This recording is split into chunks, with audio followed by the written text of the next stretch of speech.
Over to Anambra State now, where Governor Charles Chukwuma Soludo has stirred controversy after announcing cash rewards for every ward won by his party, the All Progressives Grand Alliance, in the forthcoming November 8 governorship election. While speaking on Saturday during the party's campaign rally, Soludo promised to give 1 million naira to any ward that wins, while the first three performing wards will get 5 million naira, 2 million naira, and 1 million naira respectively. Well, let's take a look before we take some reactions. Now, next week.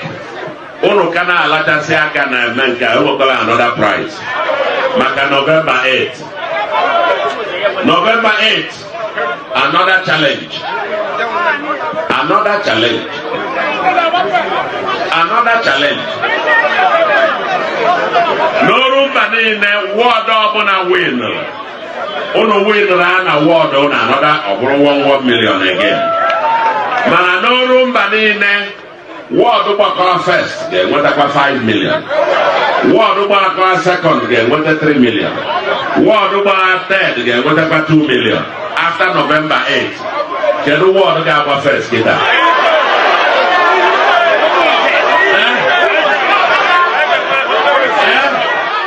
Rufai, this pledge has provoked backlash from opposition parties and civil society organizations who describe the move as open inducement, vote buying, and abuse of office. I'll take some tweets. This is from Asawa, who wrote, "That kind of promise raises serious ethical questions. Offering financial rewards tied to votes can blur the line between motivation and manipulation. Elections should be about good governance and trust, not monetary incentives. Leadership built on loyalty, not money, lasts longer." Another ex-user wrote, "This is strong evidence of a non-performing governor. Good governance speaks for itself. You don't need to reward people to deliver your mandate if you're performing. Encouraging vote buying is a sign of failed administration. Shame on this man." Well, the Anambra State Commissioner for Information, Dr. Law Mefo, has dismissed the accusations, describing the governor's promise as a simple act of motivation to energize supporters. I know we've discussed this, but I want to also tie in this story so we can discuss both really quickly. Meanwhile, 6 members of the National Youth Service Corps have filed a lawsuit against the Anambra State government, Chukwuma Soludo, and the state's vigilante group, Agunechemba, demanding 1 billion naira in damages over an alleged assault and unlawful detention. The corps members whose assault by gun-wielding vigilante operatives, including the reported beating and stripping of one victim, was captured in a viral video in August. The corpers are seeking compensation for the mental, physical, and psychological trauma suffered after being falsely accused of being internet fraudsters. Well, in the lawsuit filed before the Federal High Court in Awka, the plaintiffs are also requesting the court to declare their abuse unconstitutional and to compel the respondents to issue written public apology in national and local newspaper. I love the way that citizens take up their rights at this point. I think that it is quite instructive that they were able to go ahead to sue the government. I mean, this Agunechemba, we've seen that they've been harassing people for a while. Rufai. You see, all the stories just show a thread of lawlessness. Correct.